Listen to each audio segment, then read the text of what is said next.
é dia de estreia aqui no UOL, Zona Mista do Hernan.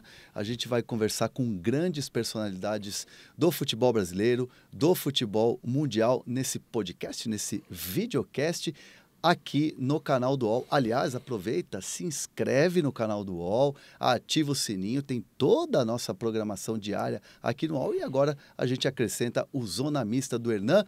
E o primeiro entrevistado desse programa é um presidente de um clube que voltou a ser campeão este ano. E não foi qualquer título. Não falta mais a Copa do Brasil, presidente Júlio Casares? Hernan, não falta mais, Hernan. Prazer ter você aqui. Aliás, um orgulho muito grande, né? Um programa de estreia, Zona Mista do Hernan, olha só. Eu estou muito feliz aqui, Hernan, e à disposição. E realmente, acho que é um programa muito importante, né? Você pega personagens do esporte, bastidores do esporte, e eu estou aqui com muita alegria. Não, e assim, é um papo aqui que a gente vai falar muito sobre o São Paulo, falar também sobre como é que é ser presidente de um clube. Porra. Aliás, reeleito, né? Vai ter uma bucha aí de mais 3 anos? Mais 3 anos, o cabelo vai ficar mais branco, tenho certeza. Eu tomei posse em 21, o cabelo bem mais escuro. Não igual o seu, que o seu tá bom, não, meu tá... mas o meu já tinha umas pontas brancas, mas agora tomou conta, né? Não, é que essa câmera aqui, ó, quer ver essa câmera que tá aqui direto em mim? Assim, eu falei assim, ó, dá um tapinha assim pra não aparecer. Ah, entendi. Entendeu? Isso é a arte deles, né? É o truque da produção aqui do UOL, né? Tá certo. Presidente, prazer ter você aqui nessa estreia do programa. Acho que espero que a gente possa debater muito sobre o São Paulo. Espero que outros personagens do São Paulo estejam aqui também ao longo dessa jornada e dessa temporada que está começando agora.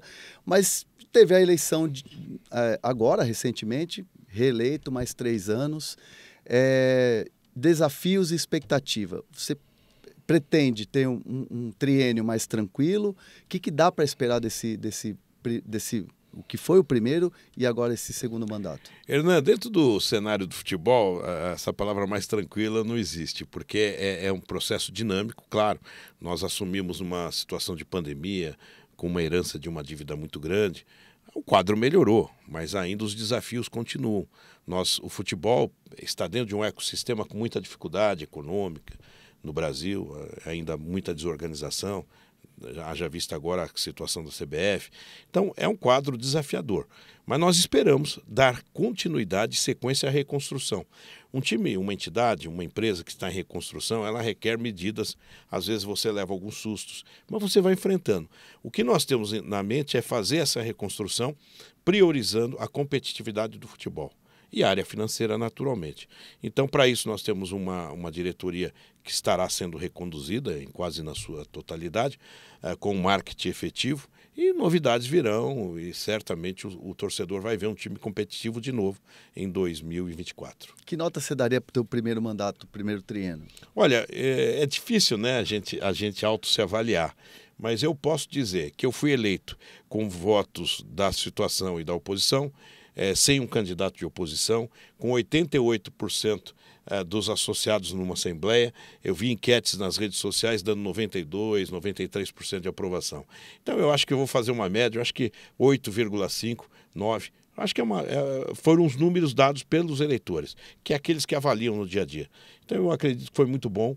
Todos os compromissos nós cumprimos, todos. Só não fizemos um compromisso que era a despedida do Luiz Fabiano, meu grande amigo Luiz Fabiano, porque hoje ele é um companheiro de mídia e ele vai fazer isso mais à frente.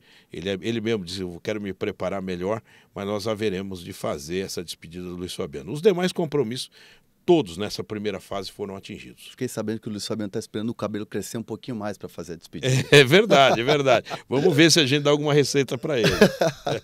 O 8,5 é uma nota alta, é uma nota que acho que traduz um pouco o que foi na questão de chegada de final de campeonato e conquistas.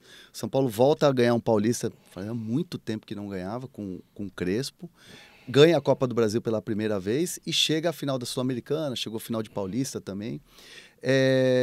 Dá para dizer assim que nem nos melhores sonhos você imaginava, nesse primeiro ano, conquistar um paulista e uma Copa do Brasil pela primeira vez? Porque eu me lembro quando você foi eleito que as tuas entrevistas tinham um tom de preocupação muito grande pelo momento que o São Paulo estava vivendo, né? Hernan, você fez uma pergunta que realmente ninguém me fez. Eu não tenho dúvida que Deus foi muito generoso com todos nós. Nós não tínhamos isso na cabeça. Veio primeiro um título em 21 no meio de uma pandemia, numa situação econômica difícil e fomos campeões. Depois chegamos em 2 finais em 22, ganháveis, né, vamos chamar assim. Fizemos um placar no Morumbi, tomamos uma trombada no Allianz Parque. Depois fomos para uma Sul-Americana também, sendo favorito até, e não fomos felizes. Mas o time estava sendo competitivo, quer dizer, estava chegando. E depois veio o prêmio da Copa do Brasil, depois de um tropeço contra o Água Santa, onde nós fomos desclassificados prematuramente no Paulista.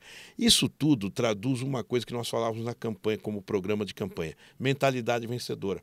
Às vezes você não tem um time, um elenco igual aos outros clubes, mas se você tiver uma mentalidade vencedora, isso talvez traga uma energia maior a uma camisa que é pesada. E eu acho que essa combinação ajudou. É um grupo importante, um grupo que queria vencer, um técnico que acreditou, com o Dorival na chegada dele, e nós também acreditamos. Eu me lembro de uma passagem bem rápida, e nós tínhamos feito uma camisa simbólica, e eu e o Belmonte fomos na frente. Essa camisa escrevia: "Eu acredito", e todos assinaram. Essa camisa está guardada como um troféu, porque é ali que começou a se ganhar coisas. Foi no vice-campeonato sul-americano. Outro dia eu vi um vídeo muito bacana, eu com aquele cheque de vice-campeão, que é a entrega comercial, é muito triste, os jogadores recebendo a medalha junto com a gente de vice-campeão.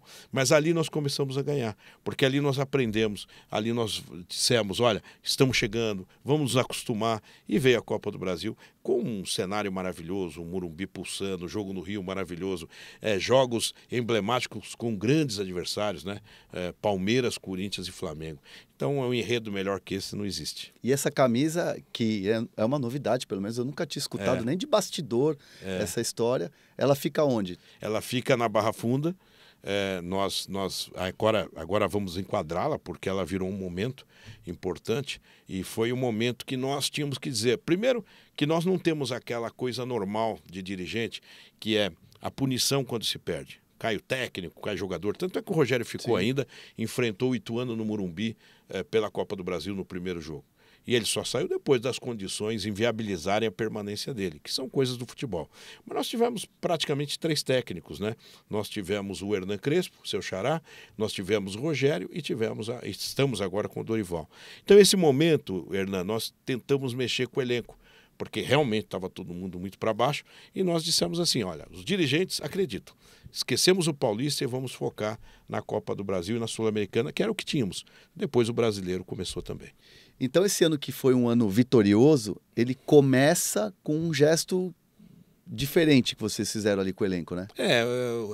Essa camisa, esse símbolo, eu acredito, era para passar para os jogadores que no início de uma temporada nós acreditávamos neles, na comissão técnica, porque aquela derrota da Sul-Americana foi uma derrota difícil, mas que nós queríamos ali mostrar que o São Paulo estava se acostumando a chegar em decisões e que aquilo seria o embrião de novas conquistas. Então, isso realmente eu não tinha dito em lugar nenhum. Essa camisa simbólica, eu acredito que todos assinaram, está conosco, e virou uma peça para demonstrar que a essência do futebol e a cultura do futebol é assim: termina, afasta jogador, afasta a comissão técnica, troca. E o São Paulo evita isso, a não ser quando seja inevitável alguma tomada de posição. Questão do elenco. Antes, o São Paulo era um time que era acostumado perdia e estava tudo bem. Parecia que o vestiário era um vestiário morno, dia seguinte reapresentação, vamos para o próximo jogo. Ouvia muito do perfil do elenco. Hoje é um elenco que me parece ser diferente e prova pelos títulos. Até, não sei se você estava no vestiário de Itaquera, mas me contaram que quando o Corinthians faz o segundo gol e tinha a possibilidade de sair com um resultado positivo em Itaquera no primeiro jogo da Copa do Brasil, o elenco ficou tipo: no Morumbi vai ser diferente, e os caras tipo se pegando no sentido de cobrança mesmo. É por aí, acho que é um pouco do símbolo dessa mudança de elenco que vocês fizeram hoje? É isso mesmo, André. É aquilo que eu te falei, que é a mentalidade vencedora. Você pode até não ganhar, mas você quer buscar a vitória, fica contrariado na derrota. Eu vi situações logo quando nós chegamos, no momento de transição, que alguns jogadores desciam do campo pro intervalo, ou mesmo depois do jogo, que se você não estivesse no estádio, tivesse vindo da rua, pelo rosto dele, você não tinha identificação se o São Paulo ganhou, perdeu ou empatou. Porque era muito igual. Tava tudo igual. Tudo igual, tudo flatzinho. Aceitavam, etc., já tomava banho. Então isso era uma coisa que era até no subconsciente coletivo. Mas a postura da mentalidade vencedora fez com que os jogadores se cobrassem. E diz, como você falou, queremos ganhar lá, vamos reagir. E isso é uma mentalidade individual que torna a vontade coletiva. E aí a vinda de jogadores com esse compromisso. Né? Você tem lá o Rafinha, que é um grande líder, você tem o goleiro Rafael, que é um outro grande líder. E quando eu cito todos, mas eu dou exemplo. E dos meninos, sem contar o Diego Costa, o Nestor, o Pablo, o Beraldo, são meninos que também querem ganhar. Então isso passa para o torcedor que captou essa vontade coletiva e também fez o papel dele, batendo recorde dentro do estádio. Então, eu acho que a mentalidade vencedora é isso. Nós sabemos que não vamos ganhar sempre. Nós sabemos que no Campeonato Brasileiro você tem 20 clubes, 19 perdedores. Mas nós temos que entrar para ganhar. Essa é a realidade. E aquele gesto na Sul-Americana, onde eu fui pegar aquele cheque numa entrega comercial, e todos muito tristes, mas recebendo a medalha de vice-campeão, com muita dignidade, mostrou que nós estávamos voltando. Tanto é que toda fala que eu tenho, que às vezes uma palestra ou outra, eu mostro aquela cena. Nós tivemos 2 embates em 22. A virada do Palmeiras, uma virada difícil, com uma goleada, e depois a Sul-Americana. Ali começamos a ganhar. Ali começamos a voltar a ser protagonista.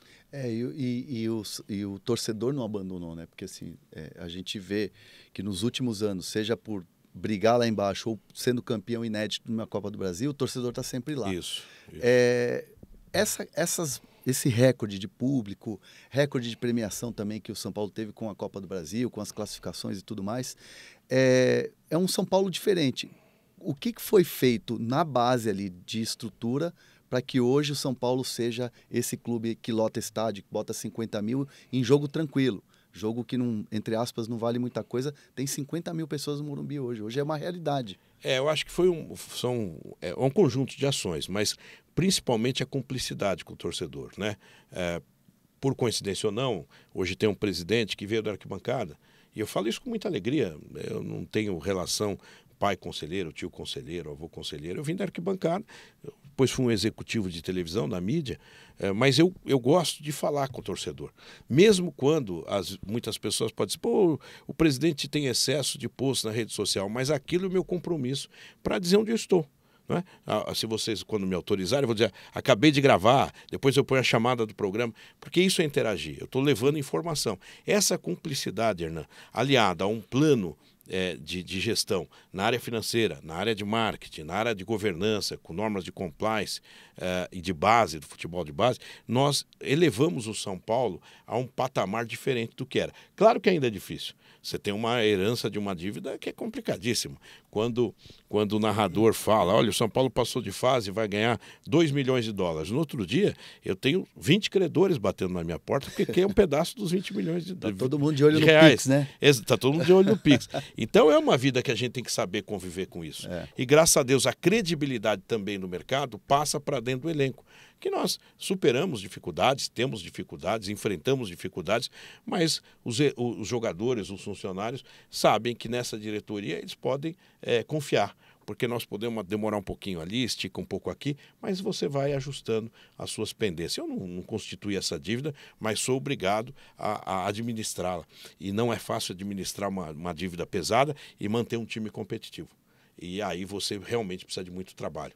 Eu brinco que eu durmo 3, 4, 5 horas no máximo por dia e falo muito com os meus diretores às 4 da manhã, às 5 da manhã, porque todo mundo trabalha muito.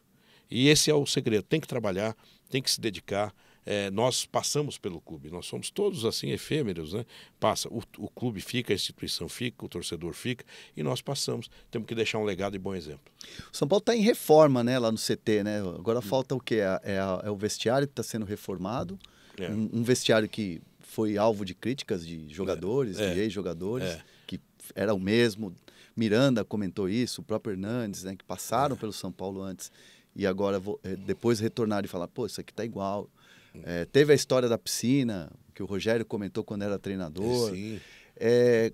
Como é que está a questão da estrutura hoje do São Paulo nessa remodelagem, já que realmente ficou no tempo, né? O São Paulo acabou ficando em relação ao que o que são os rivais hoje, né? O São Paulo ele foi um grande vanguardista no centro de treinamento, com condições estruturais muito boas, mas ele deu uma dormida, ficou sonolento.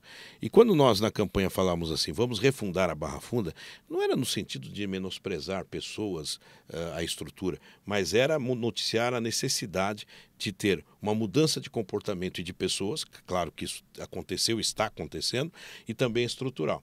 Então, nós ampliamos o Refis, que é o Refis Plus, nós fizemos uma academia próximo do campo, você testemunhou um refeitório, uma cozinha nova. Agora, esse vestiário, pasme, esse vestiário era um vestiário que nunca foi modernizado. Ele foi inaugurado e estava lá. Do jeito que é o mesmo, né? É o mesmo. E agora ele está sendo reformado. Estamos trocando a grama do campo 1, que é o campo que tem arquibancada, com a mesma grama do estádio do Morumbi. Não é mais uma grama alternativa. E depois nós vamos partir para os outros campos e para os quartos e alojamentos. Então o CT praticamente ele está pronto. Agora com essa reforma do vestiário. Eu lembro que quando o Lucas chegou, ele falou, presidente, o vestiário é igual. Está tudo igual. Eu falei, então você vai ver que nós vamos começar a mudar o vestiário. Já estava no planejamento. E ele viu agora, está muito feliz, todos estão felizes. Eu espero, porque obra é obra, mas eu espero que ao ter a reapresentação dos atletas, eles já tenham esse vestiário pronto e moderno. Então o São Paulo está reestruturando e com recurso próprio. Nós não temos ninguém que ajude o São Paulo, um mecena, um cara que pode ajudar uma empresa. Nós temos o esforço próprio, o equilíbrio da dívida, a administração da dívida e muito trabalho. E aí todos os diretores ajudam muito. E como é que é ouvir do Lucas, que ficou 10 anos, 11 anos, quase 12 fora, e voltar e falar para o presidente, é o mesmo? Olha... É ruim, né? É ruim, claro. Mas o importante é que quando o Lucas vinha para o Brasil, a gente se encontrava muito, eu mostrava a dificuldade que a gente estava assumindo. E ele também acreditou na gente, no nosso potencial. E eu disse assim, Lucas, você chegando, você vai ajudar a gente a transformar isso. Porque você consegue transformar isso com conquista, ele ajudou na conquista, com um atleta exemplo que ele é. Então, são agentes transformadores. O atleta é um agente transformador. Quando o Lucas fala de estrutura, e não fala só de si, ele está demonstrando que ele quer o melhor para o clube e o melhor para o profissional.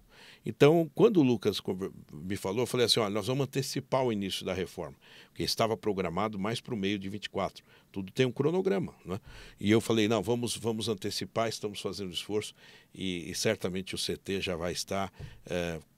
talvez com 90% do que a gente imagina concluído. Só a reforma do gramado é algo que precisava, há muito tempo estava precisando. E nós queremos crer que também em janeiro o pessoal possa estar treinando no gramado com a mesma grama do estádio do Morumbi. Isso faz a diferença muito para os jogos, né? Muito, muito. Tem toda uma adaptação, tem toda uma adequação, né? Que quando o cara vai fazer o aquecimento, ele já sente a igualdade do que ele treina numa bola esticada, num lançamento, numa batida de bola, o próprio goleiro também, enfim, tem ganhos e grandes benefícios disso. A ideia é ter sintético também ou não? Essa é uma ideia que nós já tivemos, estamos conversando. Eu acho que o campo sintético é algo que tem que ser revisitado no mundo. A FIFA, talvez eu vi hoje vários depoimentos de contusões nesses campos. Eu acho que antes de fazer um investimento desse, e nós acreditamos que a FIFA poderá talvez até mudar esse status, porque nada como jogar numa grama natural. Né? Claro que eu entendo também que as arenas precisam de shows, etc. Mas o Morumbi tem conseguido fazer um grande número de shows com grama natural. Teve agora recentemente RBD, Red Hot Chili Peppers, 6 do Coldplay.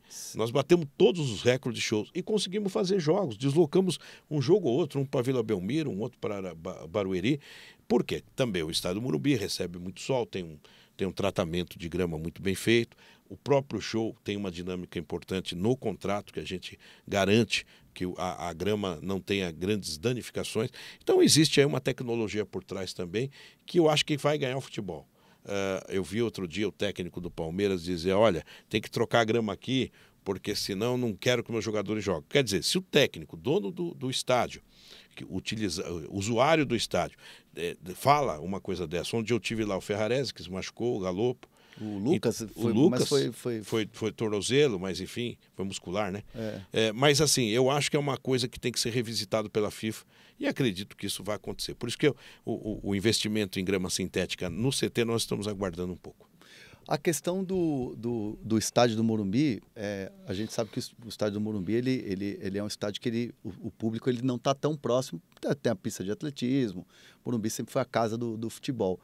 Hoje ele precisa de uma reforma, ele precisa se reaproximar ali da questão do torcedor com o gramado ali. Eu acho que sim. O estádio do River Plate, por exemplo, né, o Monumental de Nunes, ele fez uma reforma, ele ficou incrível. Tem 80 mil pessoas lá que enchem o estádio. É a ideia do São Paulo fazer algo parecido? Hernan, eu acho que o Morumbi, e eu sempre digo isso, deve ter um projeto.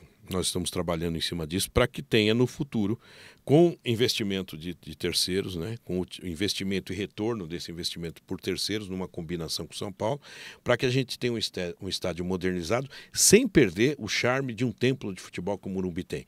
Mas a aproximação da sua torcida, talvez o rebaixamento do campo, agora mesmo eu estive com o prefeito, nós teremos as obras do Córrego Antonico em toda a região, iniciando em janeiro, e isso tudo vai fazer com que a região esteja preparada, e esse benefício da prefeitura é para toda a região, desde lá de Paraisópolis até o Butantã. Isso tudo vai valorizar muito o estádio. Então nós haveremos de ter sim, e quem sabe o Morumbi possa comemorar um novo Morumbi no seu centenário. São Paulo vai fazer 100 anos, é um dos clubes mais jovens, em 2030. Quem sabe ele pode, a gente tem que sonhar tudo que nós sonhamos em ganhar a Copa do Brasil, nós sonhamos em reorganizar o São Paulo, e os sonhos podem se realizar se você tiver determinação, trabalho, entrega. Quem sabe em 2030, no centenário do São Paulo, a gente tenha um novo Morumbi. Esse ano foi um ano totalmente diferente, a gente falou bateu recorde de público, recorde de arrecadação, ganhou a Copa do Brasil, que, né, o torcedor está eufórico, comemorando até hoje, né, essa conquista. E aí no noticiário sai também que o São Paulo fecha o ano ou o balanço no déficit, né, um déficit alto, inclusive.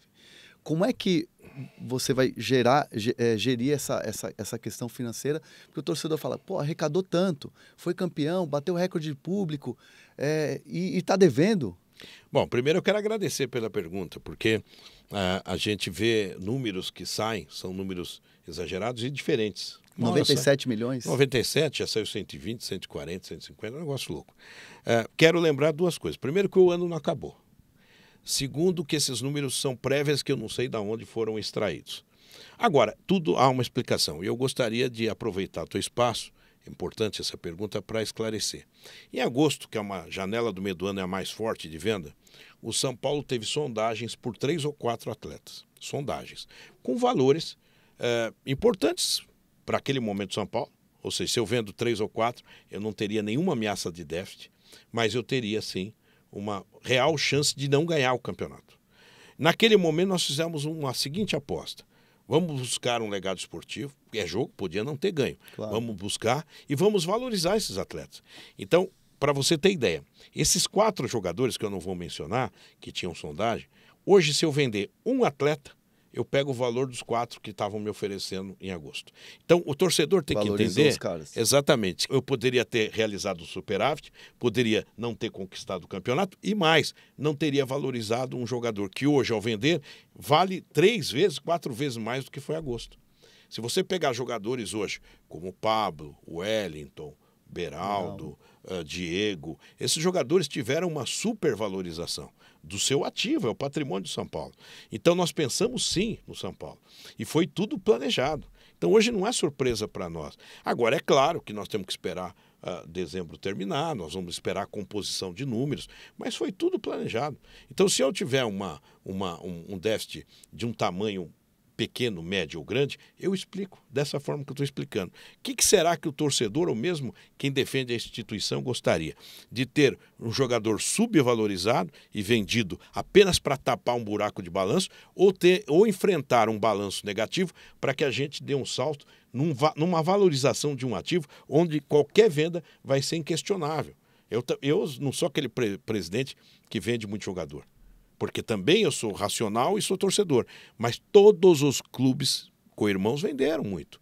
E nós não vendemos muito. Por quê? Porque o São Paulo precisava de um grande campeonato. Porque o São Paulo precisava valorizar sua marca. E com isso, não só valorizamos os jogadores, mas valorizamos o marketing. Vai ter novidade aí para frente. Vai ter novidade. Então, isso tudo foi fruto de um título. Era o que faltava na nossa galeria. Então, agora é jogo. Podíamos ter sido vice-campeão ou não chegado na final. Mas foi uma aposta de mentalidade vencedora que o dirigente tem que ter coragem. de chegar e dizer assim, eu tenho aqui 12 milhões, puxa, isso vai... 12 milhões de euros, só que vai fechar o meu balanço positivo, eu vou jogar, eu vou correr o risco, porque esses 12 vão valer 40, se eu somar todos os 4, e vou tentar ganhar um campeonato. E aconteceu isso. Nós ganhamos, valorizamos jogadores, e claro, inevitável, uma hora ou outra a gente tem que vender um atleta para aí sim você trabalhar por um resultado melhor no balanço sem perder a competitividade. Ou seja, as pancadas, entre aspas, você sabia que você já ia tomar. Totalmente. Ela foi avaliada. E até o nosso financeiro, que lógico, o financeiro é aquele primeiro... Vamos vender, vamos vender.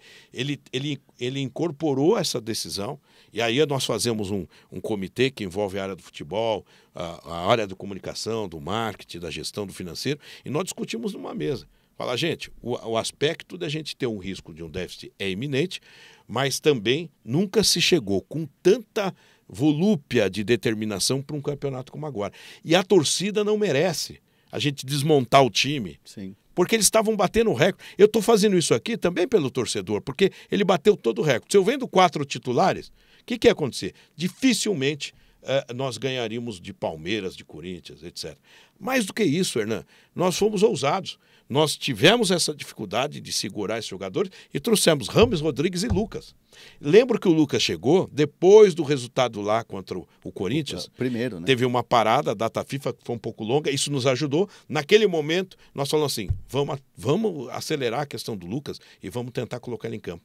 E ele, naquele jogo contra o Corinthians, ele foi fundamental. Sim. O Lucas voou literalmente naquele jogo. Então, o torcedor sabe, aqueles que conhecem. Agora, é claro que pessoas às vezes se prepararam, que querem usar politicamente. Tudo tem essa explicação. Não foi nada não planejado, foi, pelo contrário, planejado. E esse os valor, números vão aparecer. Esse valor de 97, você acredita que não chega tanto? Eu acredito que não chega. Nós temos dezembro, nós temos movimentações a fazer, nós temos contratos a realizar, mas é claro, hoje é dia, nós estamos faltando aí 15 dias, talvez, para o final do ano, mas 15 dias no futebol é dinâmico. E eu acho que nós estamos com muito equilíbrio. Se eu tiver um déficit médio ou pequeno, eu vou explicar da mesma forma que eu expliquei aqui. E eu não tenho dúvida que o torcedor entende. Porque o torcedor, uma vez, o São Paulo, eu não lembro agora, também não quero falar de gestão, desmantelou o time, porque precisava. A queda é iminente, a queda de rendimento, etc. Claro, você tira 4 jogadores fundamentais num campeonato que tem contusão, expulsão, você não tem um plantel muito grande. Então nós ali priorizamos a competitividade. E veio o legado esportivo. Então, quanto vale um título? Mas daí fala assim, mas teve premiação, bilheteria. Só que a nossa pressão financeira é tão grande dessa herança que mesmo assim é difícil você arcar. Eu estava dizendo aqui, a cada anúncio que o São Paulo tem um dinheiro extra, aparecem 20, 30 credores. Bate na minha porta. Faz assim, eu quero o meu. Eu quero um pedaço desse bolo aí. Só que esse pedaço do bolo, uma grande parte já foi para os jogadores, comissão técnica para prêmio, outras partes vão para fornecedores, para questões judiciais, que nós temos que honrar. As questões trabalhistas, né? Trabalhistas, de atletas, né? Tributos. E aí nos demais você pedala, faz acordo, aí entra a característica dessa gestão, que ela é muito boa de diálogo, ela conversa com todo mundo. Se eu devo para você 10 e eu falar, Hernan, eu vou pagar só 2 agora, mas vou te pagar daqui 4 meses mais 3, etc. Você tem um diálogo. Agora, não tem outro jeito de fazer. Eu não tenho mecenas que ajudam, eu não tenho uma varinha de condão para fabricar dinheiro. Agora, eu tenho um marketing eficiente, e vocês vão ver. Eu tenho uma área de futebol eficiente, e vocês estão vendo. Eu tenho uma área financeira eficiente, que nós vamos reestruturar essa dívida. Ano que vem vai ser o ano da reestruturação da dívida. O que é reestruturar uma dívida? É você chamar, negociar todos, fazer com que a gente tenha um aporte X com uma carência, com juros alongado, você alonga o perfil dessa dívida e você garante um time competitivo. O que me faz estar no São Paulo é o futebol. E é o futebol que tem que ser competitivo. É ele que gera a riqueza, é ele que faz o círculo virtuoso.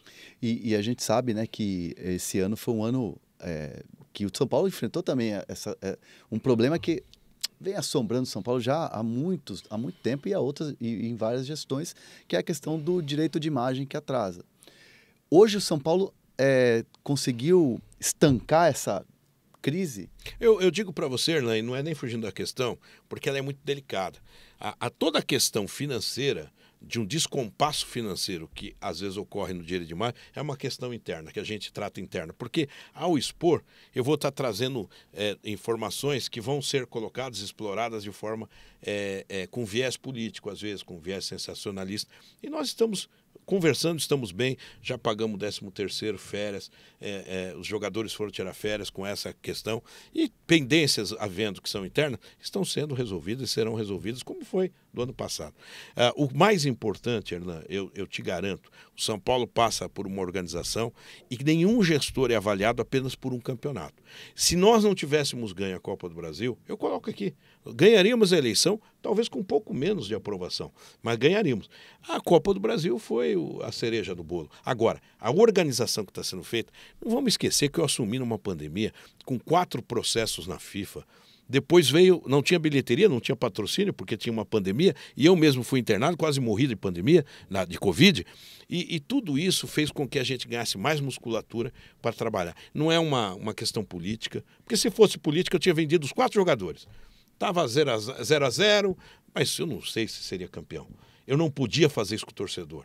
Não é irresponsabilidade, pelo contrário, é tudo planejado. Porque se eu vou fazer uma reestruturação da dívida agora, em fevereiro, vai ser em fevereiro, eu já contava com esse déficit.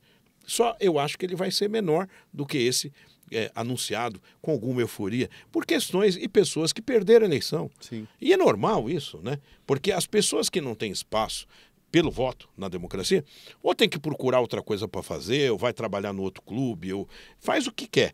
Mas no São Paulo vai estar quem está comprometido com o São Paulo, quem torce a favor do São Paulo. E essa eleição mostrou isso. Nós tivemos na coalizão votos da situação e da oposição, mostrando que a maioria esmagadora torce por São Paulo. E a gente está aqui no Zona Mista do Hernan, esse programa que está estreando aqui no UOL, com o presidente Júlio Casares, reeleito para mais um triênio à frente do São Paulo. E ele, como ele já falou aqui, ele sempre fala nas entrevistas, sou um torcedor de arquibancada, sou São Paulino mesmo, vou te desafiar, porque a gente tem aqui alguns desafios, algumas dinâmicas. Eu quero que você faça a seleção do São Paulo de todos os tempos. Nossa. Do 1 ao 11 com treinador, hein? Não vai fugir de treinador também, não. Treinador eu já tenho, o Tele Santana. Isso não tem dúvida que o Tele é o treinador e vários outros maravilhosos. Mas é muito difícil. Tem um lá na sua gestão lá que é bom também. É bom, e trabalha muito. Aqui é trabalho, meu filho. E vai continuar, né? Vai continuar, claro. O Muricy, nós tínhamos um compromisso dele sair da mídia. Se eu ganhasse a eleição, ele falou que comigo ele trabalharia, e eu falei outro dia com ele, nós vamos nos suportando muito tempo, porque há uma confiança, há uma amizade, mas há profissionalismo, e nós nos damos muito bem, é um cara muito sério, que trabalha muito, então ele é um grande técnico, mas o Tele foi professor dele. Né? Põe o Muricy como auxiliar técnico. Boa, ele volta a ser auxiliar do Tele, então tá, Muricy é auxiliar. Então vamos lá, eu vou tentar escalar aqui um time, porque dá para escalar 5, 6 grandes times. São Paulo tem muito. Mas a gente tem que escolher 11, então vamos lá. O Zete, eu acho que é um goleiro importante. O Rogério foi um grande goleiro, não tem dúvida. Mas o Zete foi um goleiro que marcou época. Aí você vai para a lateral direita, na minha opinião. Vamos lá, Cafu.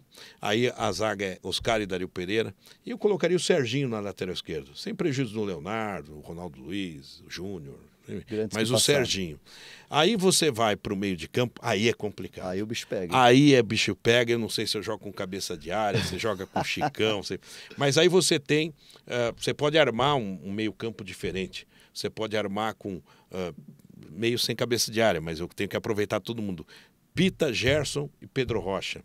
Aí você põe no ataque Miller, Raí e Careca. É um time meio difícil, porque faltou canhoteiro, né? Mas eu tentei juntar grandes gênios, porque na Copa de 70 da seleção brasileira, o Zagallo colocou um monte de gente camisa 10 e deu liga. Nós fomos tricampeões do mundo. Esse time que eu armei aqui não tem um ponto esquerda efetivo, mas tem o Miller, o Raí na frente com o Careca. Nós temos um meio campo habilidoso, que tem o Pedro Rocha, o Pita e o Gerson. Então é um time maravilhoso, né? Agora, é claro, muita gente do lado de fora vai ter que esperar para entrar. Tem Silas, tem Canhoteiro, tem Toninho Guerreiro. O banco seria recheado. Nossa, o banco teria que ter 3 quilômetros. tem que botar 3 daquele que tem lá no Morumbi. Mas é uma seleção boa. Boa. É ataque. É muito arte, né? E ela é meio a cara do Tele, assim, né? Porque o Tele gostava de jogar exato. daquele jeito. Acho que você Tele, foi com a cabeça do Tele. O Tele sempre priorizou jogadores de muita qualidade. Imagina, Miller, Raí, Careca na frente. O Gerson, na década de 70. Pedro Rocha, maestro. O Pita, que era... E depois uma zaga com Oscar Dario Pereira, a força do Cafu e a força do Serginho. E a experiência do Zete.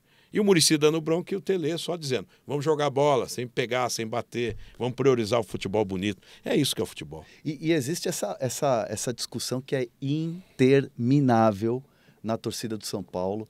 Eu sou testemunha, porque o que eu já debati, essa polêmica, vamos dizer assim, de quem é o maior de todos, o maior jogador da história do São Paulo, Rogério ou Raí. Eu ainda não cheguei numa conclusão. É difícil, né? É difícil. Você difícil. tem uma conclusão ou não? Então, embora você vê, o Raí está no meu time e o Rogério não, né? Mas eu acho que o Rogério, ele simboliza uma coisa muito grande, porque primeiro foi um goleiro que jogou muito tempo no São Paulo. O Raí jogou menos. Anos, né? O Raí jogou menos. A gente tem que imaginar isso. Os dois foram campeões do mundo, um em 92 e outro em 2005. Só que o Rogério, além da liderança, o Rogério fez gols como goleiro batendo recorde, né? Então essas diferenças levam o Rogério a um status diferente. Agora, o Raí, que é o terror do Morumbi, que confirmou a volta dele nesse jogo contra o Milan, é um cara que está realmente na instituição, no coração da instituição. E temos outros, né? Quando você olha para trás, falei da zaga, Oscar Dario Pereira, outro dia falei com o Sérgio, goleiro, o Sérgio Valentim, na década de 70, São Sérgio era conhecido, sem contar Careca, que é um monstro. Aliás, o Careca entrou junto com o Leandro com a taça no Morumbi. E eu fiquei tão feliz porque nós tínhamos que indicar um atleta, né? Tinham vários para ser indicados. Mas... E aí é uma dificuldade, né? Cria uma ciumeira, né? Cria. É muito difícil isso. Mas foi tão feliz a ida do Careca, porque o Careca não foi campeão mundial. Ele foi campeão brasileiro, mas não foi campeão mundial pelo São Paulo. Sendo um dos maiores gênios que já vestiu a camisa 9 de São Paulo. Fazia muito gol. Então foi uma homenagem a ele, a toda essa geração que não foi campeão do mundo, mas que tinha tudo para ser. Não, e assim, os mais jovens que estão ali na internet, né, que estão aqui no nosso canal no UOL, pode pesquisar Careca Gols. Vai lá. É demais. Vai lá e pesquisa. É demais. Vai ver cada golaço. É demais. E depois brilhou no Napoli com o Maradona. É um jogador, um cara fora de série, né? Então o São Paulo lá atrás teve o canhoteiro que eu não vi jogar, que infelizmente nós não temos muitos vídeos dele, mas dizem que ele era o Garrincha do lado esquerdo. Então o São Paulo tem uma história... Você lembra qual foi o primeiro jogo que você foi? Lembro. Eu fui em 2 jogos emblemáticos. Um em 67, que eu tenho pouca lembrança, foi no Pacaembu. O São Paulo, se ganhasse, sairia da fila de muito tempo. O estádio estava todo com a torcida do São Paulo, foi São Paulo e Corinthians. O Lorival fez o primeiro gol, onde era a concha acústica desse lado. Faltando 1 minuto, a torcida do São Paulo com bandeira gritando campeão. O Rivelino com o Lidu na ponta esquerda fez um lance e o Benê meio de canela empatou. Foi uma decepção grande, nossa, mas ali eu senti o amor do São Paulo. E depois, a primeira vez no Morumbi foi em 72, dia 21 de abril de 72, São Paulo e Barcelona de Guayaquil. Foi um empate e eu vi o gênio do Pedro Rocha, aquele time com o Sérgio, Toninho Guerreiro. Ali eu falei, não, e essa casa? Foi um jogo que não cobrou um ingresso. Tipo, nossa, tinha mais de 140 mil pessoas. Até hoje ninguém sabe quantas pessoas foram entrando. E era a comemoração da Inconfidência Mineira. E eu me lembro perfeitamente, o Morumbi à noite, aquelas luzes, aquela camisa do São Paulo indo. Ali foi um casamento. Eu estava ali namorando, mas muito pequeno, tinha 6 anos, 67. Já em 72, mais velho, aí eu fiquei alucinado pelo São Paulo. Até hoje. É uma coisa louca. Eu já fui ver jogo do São Paulo, que o São Paulo não estava disputando nada, não chegava a lugar nenhum, campeonatos paulistas, etc. São Paulo e Noroeste, tipo assim, tinha 600 pessoas no estádio, 400, eu estava lá. Para ver o São Paulo. Chovendo à noite, a gente ficava ali perto da Dragões, a TUSP existia, que era uma torcida uniformizada, e a gente ficava ali na arquibancada. Então, era um programa, era como se fosse um compromisso que você tem que estudar, tem que trabalhar. E no Morumbi, para mim, era isso. Não, e essa coisa de você ir num jogo que perde, vai afastar. Eu acho que é um contrário, porque eu tenho uma experiência como essa, porque o meu filho, São Paulino, e o primeiro jogo que eu levei ele, que a gente foi junto assistir, foi São Paulo e Água Santa. Nossa. E aí foi uma decepção, eliminação nos pênaltis, terrível. Jeito que foi, terrível, esse ano e tal. Falei assim, acho que ele não vai querer mais ir no estádio, não. Ele tava de bonezinho, tava todo empolgado para ir no jogo, primeira vez. E ele sentiu aquela derrota lá, mas ele falou, quero mais... aproximou, né? Aproximou, eu acho que a derrota aproxima. É verdade. Porque também tem isso, né? É verdade, também tem isso. Porque, às vezes, a frustração te leva... Você está muito eufórico, vem a frustração. Quando você fica num platô. Mas o que vale nesse platô é a análise do que fez você ter aquela alegria e depois aquela tristeza. Amor. Então, quando você fala, pô, eu tive amor por um líder político, por um movimento, por um clube, você sabe o tamanho da sua adesão àquela causa. É uma causa. Para muita gente, torcer é ser campeão todo ano. A gente sabe que não. Mas ir no estádio é uma causa com você mesmo. Né? Então, uma causa de amor a uma entidade. Eu não precisava, eu visto a camisa e depois, engraçado que eu inaugurei isso, todos os diretores andam uniformizados. Camisa é a nossa pele, é a nossa pele. Então, eu chego lá no CT, o Muricy está com a camisa do São Paulo, o Belmonte, o Rui, Nelson, Chapecó, enfim. No Morumbi, Márcio, Tony, Zé Eduardo. Por quê? Porque isso é importante. Passa que realmente é uma questão de pele. E nós estamos discutindo o São Paulo a cada momento e vendendo a marca a cada momento. Eu estou falando dessa questão de amor, de filho e tal, porque o Lucas Moura, eu até fiz essa pergunta para ele logo depois da classificação do Corinthians, porque o primeiro jogo ele estava assistindo em casa, com o filho, cantando o hino, como torcedor. E o segundo jogo ele decidiu para o São Paulo, que o futebol tem essas maluquices, né? Uma hora o cara está no sofá, outra hora o cara está dentro de campo resolvendo a parada. Para o torcedor ficar feliz no ano que vem, só falta assinar mesmo? Aliás, eu vi esses dois meninos dele, família maravilhosa, cantando hino, assistindo. O Lucas tem esse aspecto familiar, ele tem 2 filhos que sempre eu brinco, são lindos e maravilhosos. Eu vou dizer, Hernan, que nós somos muito responsáveis. Nós estamos conversando, eu estou otimista. Eu acredito que o contrato a cada dia ele fica mais próximo, porque vai ajustando uma questão ali, outra aqui, mas com muita verdade e sem assodamento, né? O Lucas agora estava de férias, está voltando para São Paulo. Em nenhum momento nós ficamos atrás conversando. É uma decisão dele, da família e do São Paulo. São Paulo quer, eu sinto que a família quer e vamos chegar. Agora eu não vou te precisar, né? Mas eu estou otimista. Então isso eu tenho que falar. Eu estou, assim, a cada dia eu estou um pouquinho mais otimista. Até que vai concretizar. Porque quando trouxemos o Lucas, ninguém sabia, né? Foi um trabalho muito bem feito pela área de futebol, onde nós preservamos a informação, a mesma coisa o Ramos. Então eu estou otimista. Eu acho que nós vamos poder comemorar em breve aí a permanência do Lucas. 3 anos é a ideia do contrato? Eu acredito que sim, porque ele é um jogador que tem 32 e é um jogador que se cuida muito, fisicamente está muito bem. Esse é um jogador que joga mais 5, 6, 7 anos em grande condição. Então, 3 anos vai ser muito bom para ele, muito bom para o São Paulo, e nós podemos contar com a força física dele, com o profissionalismo dele. Então, 3 anos seria o ideal, é o que nós estamos buscando. E cada dia o contrato ele vai ficando pronto, né? Vai ficando no molde ali e tal. Dentro dessa questão financeira, o Lucas sempre foi muito tranquilo. Ele não é dinheiro que faz o Lucas estar no Brasil ou estar no São Paulo. É mais ou menos nesse contexto também essa renovação? Sim, toda renovação ela tem um aspecto de aumento de investimento, né? Da folha de pagamento. Mesmo jogadores que nós renovamos, vocês viram aí várias renovações, sempre tiveram acréscimo que impacta na folha. Mas o São Paulo também está tendo impactos na área de marketing, na área da bilheteria, na área dos prêmios, né?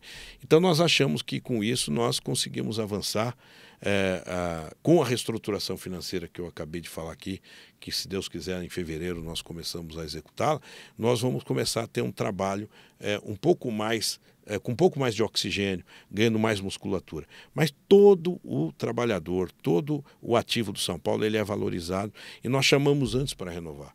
Não adianta eu falar assim, pô, eu tenho um contrato com o jogador até 25. Se eu puder jogar para 26 ou 27, eu sento com ele, dou a merecida valorização, e isso traz um impacto na folha. É claro que aí você também tem saídas de jogadores, uma reacomodação de pagamentos, para que a gente consiga ter uma folha que seja um compromisso que você consiga atender.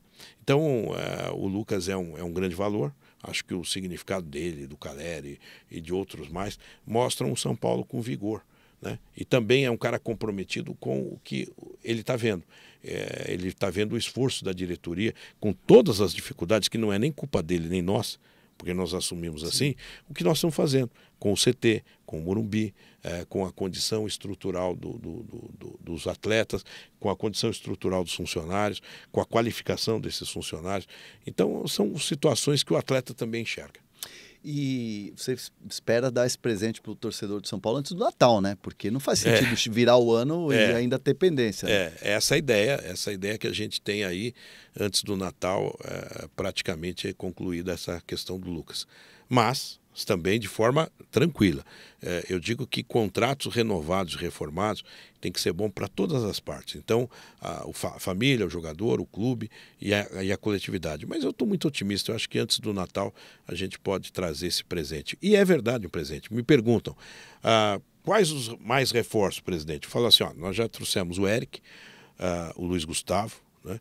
Estamos de olho em outras reposições. Mas, na minha opinião, a reforma do contrato do Lucas, a renovação, é o grande reforço que a nossa torcida almeja. É a cereja do bolo. Cereja do bolo. Cereja do bolo. Chegou campeão da Copa do Brasil. Né? Ele também, não sei se você viu os documentários dele, mostra também a convicção, o comprometimento dele para ganhar um campeonato.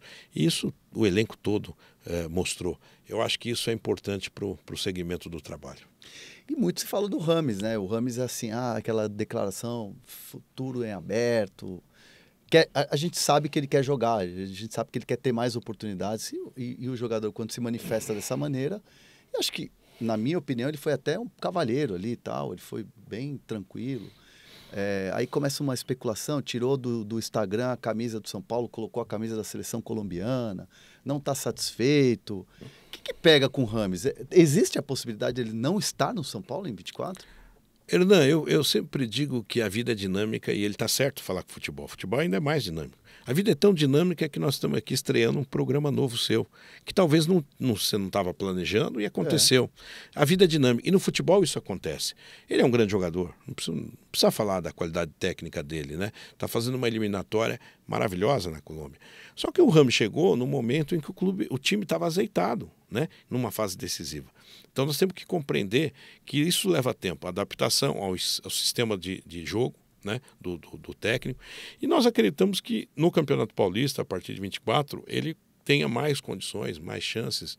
E aí sim, numa nova formatação, ele já tenha adquirido a consciência do esquema tático do treinador. Todos estão empenhados para que ele nos ajude. Eu acredito muito que ele vai colaborar, porque o calendário do Brasil ele é muito extenso, muito difícil.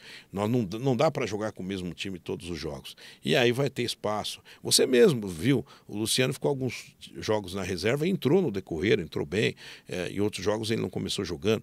E esse sacrifício vai ter que acontecer de todo o elenco. E isso o Dorival e a comissão técnica faz com muita competência. Então, quando ele fala futebol dinâmico, é verdade, nós não sabemos, né, o que vai acontecer. Se amanhã chega uma proposta para qualquer jogador, que o jogador quer ir embora e seja boa e recusável, vai acontecer. Então, a mesma coisa é na visão dele. É que ganhou uma proporção, porque como não está jogando, etc., parece que há um descontentamento.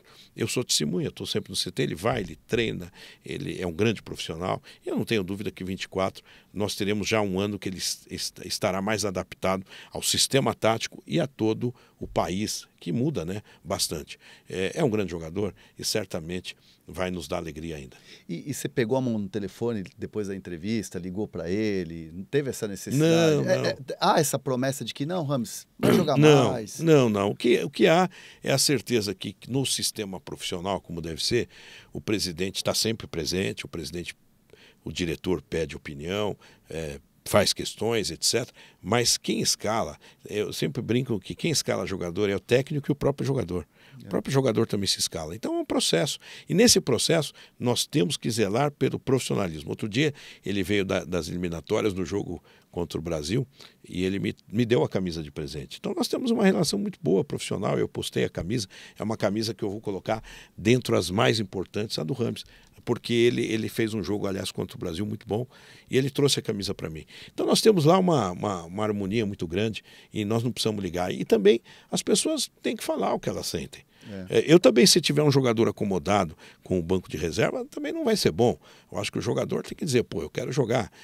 Outro dia eu estava olhando, não sei que jogo que foi, eu vou tentar lembrar, eu acho que contra o Fluminense lá no Rio, que o Dorival, eu fico muito atento, né? Estou lá no estádio, a movimentação do banco, você vai chamar alguém que está aquecendo, você vai trocar, vocês também olham isso. Sim.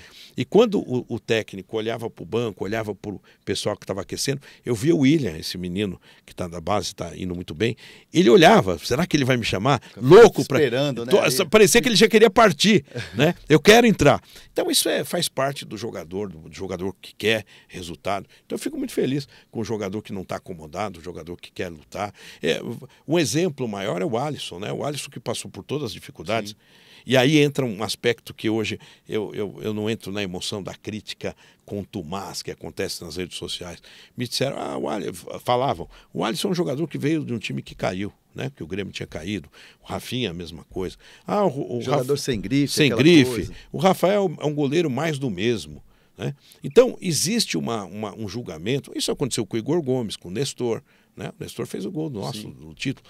Então, a gente tem que ir com muita cautela nessa euforia coletiva da paixão. Que ela é normal de um torcedor, mas o dirigente não pode entrar nessa. Então, se ele falou A ou B, se ele vier amanhã no teu programa, eu não vou pegar o telefone e ligar para ele. Pelo contrário, as coisas se acomodam, é no trabalho, é no dia a dia, na seriedade. Fazendo uma autocrítica, porque você é o cara que faz uma autocrítica do trabalho e de tudo mais. O Pato foi um erro? Não foi, sabe por quê, Ana? Não Mas foi. Ele não jogou. Não foi. O Pato é o seguinte, o Pato, ele primeiro é um respeito ao atleta que fez uma história no São Paulo. Teve uma saída que não foi na minha gestão, que ele foi muito correto. Muita gente deixou tanto dinheiro. Não é isso, mas foi muito correto. Sempre declarou muito sentimento pelo São Paulo. E ele estava com muita vontade de voltar ao mercado, à profissão, depois de uma contusão séria. Se sentiu recuperado, nós colocamos no elenco. A questão de fez um gol contra o Santos, entrou muito bem no jogo, mas a questão depois de ser aproveitado ou não, é uma questão técnica, tática, acontece. O próprio Mendes é um grande jogador, que não teve grandes oportunidades, porque aí tem que escalar 11, depois tem que relacionar mais um número para ir para a viagem, depois tem que 5 alterações.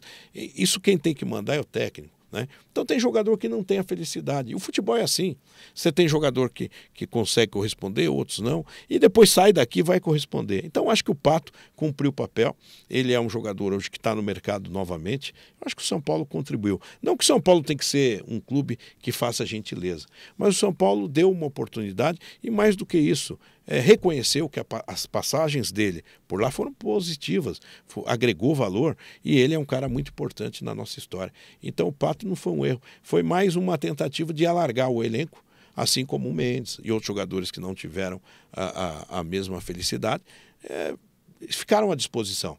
Então foi uma tentativa que, se ele não jogou dentro do campo, é porque você tem que escolher 11, depois tem que escolher os que substituem, os relacionados. Isso acontece em qualquer time. Se você for analisar o Flamengo, o Atlético Mineiro, o Corinthians, o Palmeiras, etc., você vai ver que tem jogador que não foi aproveitado e foi contratado a um investimento muito grande. Porque é assim mesmo. Não são todos jogadores que correspondem. Assim, eu te pergunto isso porque eu fiquei com a sensação, não conversei com ele, não conversei com ninguém dele, mas assim, até teve outro dia uma alfinetada, queria ter jogado mais, ou a despedida dele era só uma palavra, gratidão, no Twitter, nas redes sociais e tal. Chegou a conversar com ele, assim, para ter um encerramento? Não, nós vamos ter aí brevemente um encontro, nós estivemos já almoçando lá juntos, mas nós vamos ter essa possibilidade ainda de se abraçar, e é que o jogador, quando o calendário é tão duro, e o sofrimento de jogos, de resultados, de todos nós, dirigentes também, que quando você termina o último jogo, todo mundo quer viajar, quer sumir. Porque é cansativo a logística, a viagem, a concentração, o treino. Então não deu tempo. Mas nós estaremos juntos. O Alexandre é um rapaz maravilhoso, que é casado com a Rebeca, que faz parte de uma família que eu respeito muito, que eu convivi mais, e eu tenho um carinho todo especial por ele. Certamente ele pode até sair do São Paulo, mas o São Paulo não vai sair dele. E nós também não vamos deixar que o Pato saia da gente. Caleri vai embora, é verdade? Porque eu vi um noticiário hoje que o Caleri tem ofertas, pode ir embora. Olha, Chegou alguma coisa para o não, São Paulo? nunca chegou. Não, nunca chegou nada. Sondagem? Não, nunca chegou. Existiu interesse, sondagens algumas vezes no Caleri. O Caleri tem contrato. Todo contrato tem aí a sua multa prevista no contrato. É um jogador que tem uma identificação muito grande com todos nós, com o São Paulo. Nós gostamos muito, a gente se dá bem. Falei com ele ontem por mensagem. É um cara que está de férias, mas a gente se dá muito bem. Faz aniversário no mesmo dia que eu. É um cara, eu até brinco com ele, são pessoas especiais. Dia 23 de setembro, né? E nós ganhamos dia 24. Então, o mercado às vezes sinaliza, temos interesse com o jogador AB, mas nunca recebemos nenhuma proposta escrita dele, a não ser alguma sondagem, onde nós vamos sempre observar se vier alguma sondagem. Mas o Caleri, eu não tenho dúvida que ele se recuperou nessa cirurgia pequena que ele fez, porque ele está muito comprometido em disputar a Supercopa. E tem a Libertadores também. E tem a Libertadores, que é algo que ele conhece, porque já disputou uma parte da Libertadores com a gente na outra vinda dele. Aliás, chegou a semi, né? Chegou a semi, ele sabe do que é a Libertadores para o torcedor. Eu não tenho dúvida que ele está no projeto. Esse final de ano é sempre assim. Às vezes eu vejo nas redes sociais, ou que estejamos contratando alguém, que nunca falamos, ou que estejamos vendendo ou trocando alguém que nós nunca propusemos. Então faz parte desse vazio, porque sem futebol você tem que preencher notícia, e às vezes alguém preenche ou com uma fonte interpretada de forma errada, ou com uma invenção mesmo, a caça de clique, e eu vejo que ela é completamente desconexa com a realidade. Você tem, evidentemente, necessidade de venda pela questão financeira e tudo mais, optou por não fazer, como a gente estava aqui nesse papo aqui, por conquistas e tudo mais. A gente sabe que existem propostas pelo Beraldo, né? Já uma que o São Paulo recusou do Zenit, tem a possibilidade do Leicester fazer uma oferta acima de 20. O próprio Pablo Maia, a gente sabe que está sempre no noticiário do futebol inglês e tem scout do futebol inglês, já teve proposta recusada também do Fulham, se eu não me engano, se eu posso estar errado, mas são jogadores que nessa janela não vai ter jeito, o São Paulo vai acabar perdendo? Olha, Hernan, na minha campanha eu dizia, porque quando eu assumi eu me lembrei do David Neres, que jogou muito pouco, do Antony, já foram embora, e eu queria realizar algo que nós estamos conseguindo. Eu quero dizer o seguinte, o jogador vai ser vendido depois que ele puder deixar um legado esportivo, ganhando ou não. Mas no caso, vamos lá, vou dar um exemplo, Gabriel Sara, ele foi vendido e foi campeão paulista antes. Então, sim, foi uma venda feliz, porque foi bom para ele queria, foi bom para o São Paulo, uma venda maravilhosa. O Brenner, a mesma coisa, o Brenner não chegou a ser campeão, estava no elenco, mas foi uma venda incrível, foi uma das maiores vendas para o mercado americano, a maior venda no mercado americano do jogador brasileiro. Então as vendas, elas são inevitáveis quando a proposta é boa, quando o atleta quer ir embora, porque quando o profissional quer ir embora, e quando esse atleta deixou um legado importante. No caso do Beraldo, do Pablo, do Wellington, do Diego, todos deixaram um legado. Todos estavam nas conquistas de 21, né? Acho que menos o Beraldo, mas acho que ele comemorou também. Ele estava relacionado, estava na transição. Da transição. Ali, né? Todos ganharam, e a Copa do Brasil. Então, hoje, é claro que para tirar um jogador desse nosso, tem que ser primeiro uma vontade do atleta e tem que ser uma vontade da instituição e que seja muito boa a proposta. Senão nós não vamos fazer. Não há déficit que nós vamos ficar preocupados em assumir. Mas, se vier uma proposta inevitável, não há outro caminho. Agora, vamos comparar. O Palmeiras foi legitimamente campeão brasileiro. Veja quantos jogadores eles venderam. Venderam. O Corinthians. Todos vendem. O Flamengo vendeu. E o São Paulo foi o que menos vendeu. Porque nós tínhamos mesmo esse plano de tentar, porque o São Paulo era o time que mais precisava de um título. O Palmeiras já tinha ganho, o Corinthians ganhou recente, não foi tão recente, mas ganhou. O Flamengo sempre ganhando, o Atlético Mineiro. O São Paulo precisava de um título. Isso é apostar tudo no título? Não. Foi uma aposta medida e planejada, mas nós precisávamos fazer. Agora não, agora vindo uma proposta boa, que seja escrita, que seja séria, etc., nós vamos discutir. Assim, a sensação que eu tenho é que chegou uma do Zenit pro Beraldo, pode chegar essa do Leicester, São Paulo colocando algumas condições. No caso específico do Beraldo, não tem conversa abaixo de 20 milhões de euros? É uma condição? Toda proposta, ela sempre, eu não gosto muito de falar valor, mas toda proposta ela atinge um número fixo, ela atinge bônus, ela atinge resultados. E geralmente a gente trabalha bônus que sejam bônus possíveis, né? Até hoje nós temos um crédito bônus do Gabriel Sara. Então, são contratos muito bem feitos e que no cômputo geral tem que ser algo substancial. A gente não limita um valor X, mas tem que ser no cômputo geral um valor que pode ser um valor mencionado por você ou até mais, que nós já tivemos e não avançamos. Eu garanto a você, torcedor, aqui na Zona Mista com o Hernan, que em agosto nós, claro que balançamos, porque a gente sabendo da necessidade financeira e veio lá sondagem e proposta para 4 atletas. E naquele momento, e não adiantava dizer assim, eu vou vender 2 e ficar com 2, porque todos faziam parte daquele contexto. Então foi uma questão discutida, e claro que eu tenho o poder da decisão e ela é minha e é difícil, e eu decidi, não vou vender jogador agora. Eu estou mirando algo maior, que é a dignidade do torcedor, a autoestima do torcedor. Claro que eu tenho que saudar sempre o balanço, os melhores resultados, mas naquele momento eu tinha certeza que nós podíamos multiplicar o dinheiro. Multiplicamos o dinheiro com premiação, multiplicamos o dinheiro com ativo. Então, veja bem, eu posso de repente ter um déficit agora X e chegar no meu balanço de 24 e dar um grande superávit, porque aí eu posso vender 3 desses 4.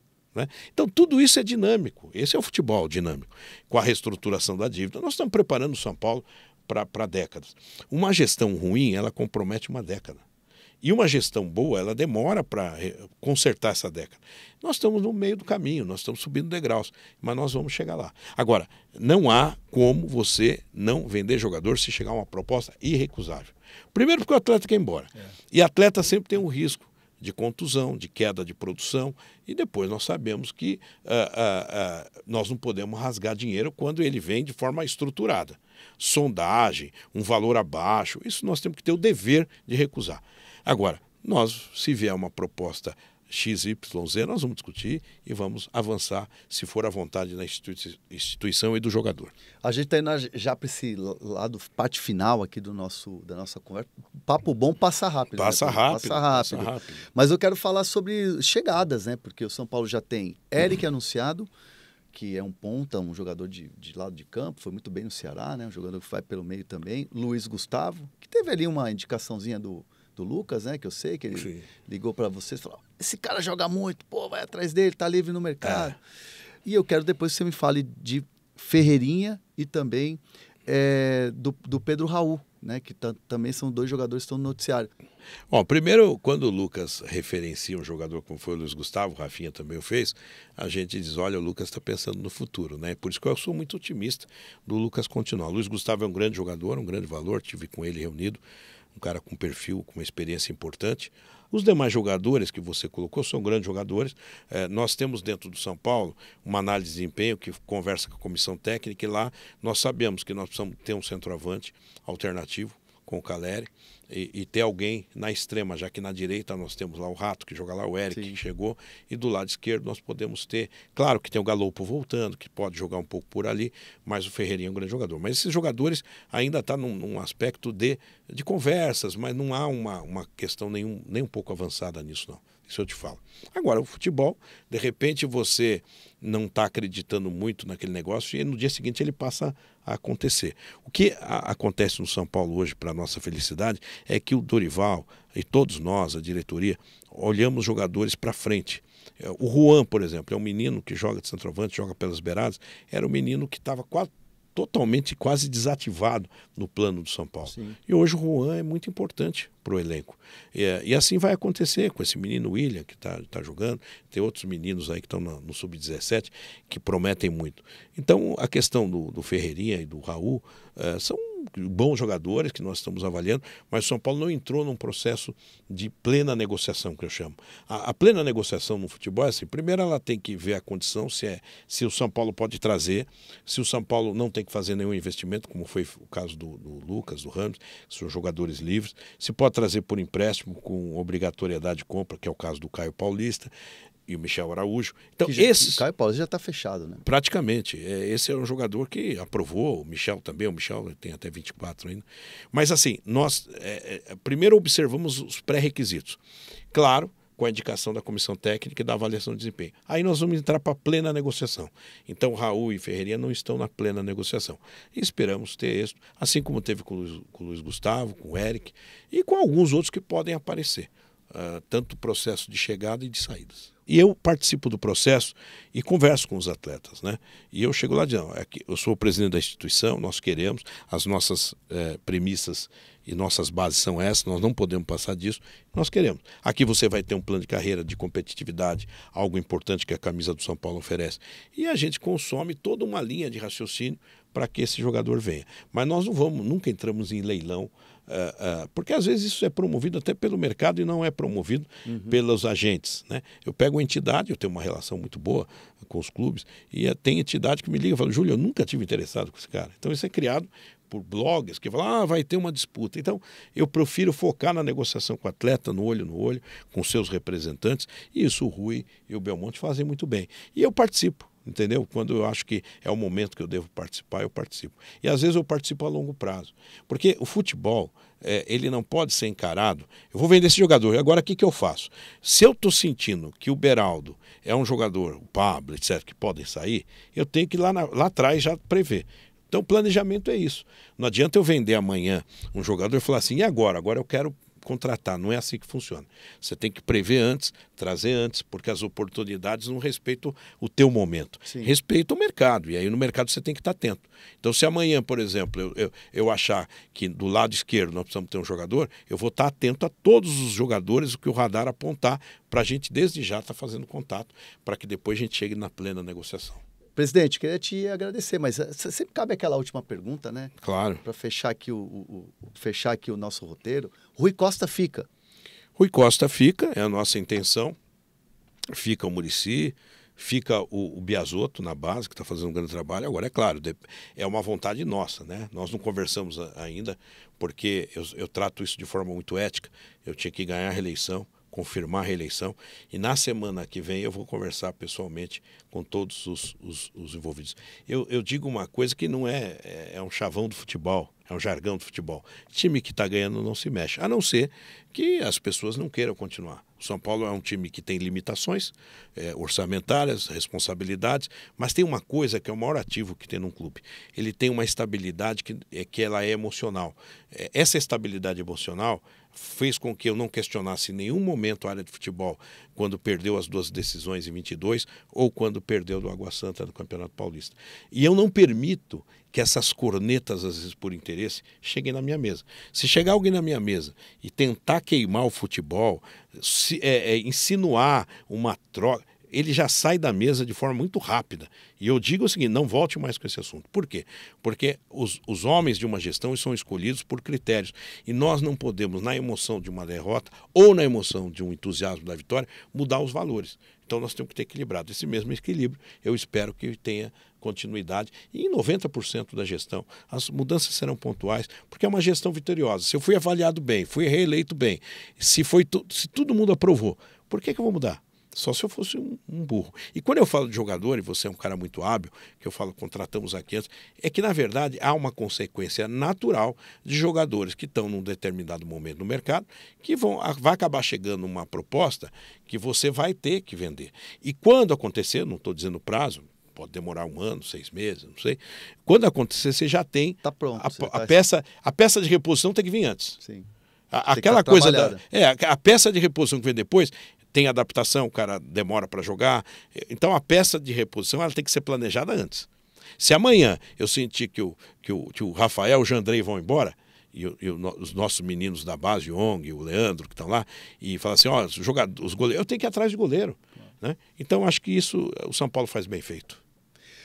Presidente Júlio Casares estreando este Zona Mista aqui.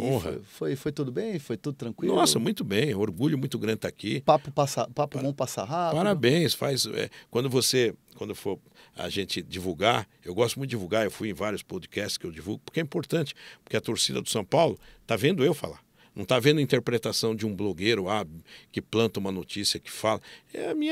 A minha colocação aqui é transparente. Eu não minto, não preciso mentir. Eu estou falando a verdade e o seu programa propiciou isso. O primeiro programa, o primeiro de muitos aqui no UOL, Zona Mista do Hernan, estreando aqui com o presidente Júlio Casares. Presidente, obrigado aí, viu? Parabéns. Parabéns mais uma vez. Né? Você é multimídia. Você bate escanteio, cabeceia na área e vai defender lá, recompor o sistema defensivo. Eu gosto um pouquinho, né, presidente? Parabéns. Está voando. Volte mais vezes, hein? Vamos sim. Depois do título da Supercopa, vamos combinar se ganhar? Olha, eu sempre digo o seguinte, nós entramos para disputar com força. Ganhar ou perder, temos que respeitar muito a camisa adversária, mas nós vamos entrar sempre com muita vontade. Então, se ganhar o primeiro título do ano, volta aqui para comentar com a gente aqui, para trocar uma ideia aqui no Zona Mista, que semanalmente vai trazer grandes entrevistados, grandes personagens do futebol brasileiro e do futebol mundial. Valeu!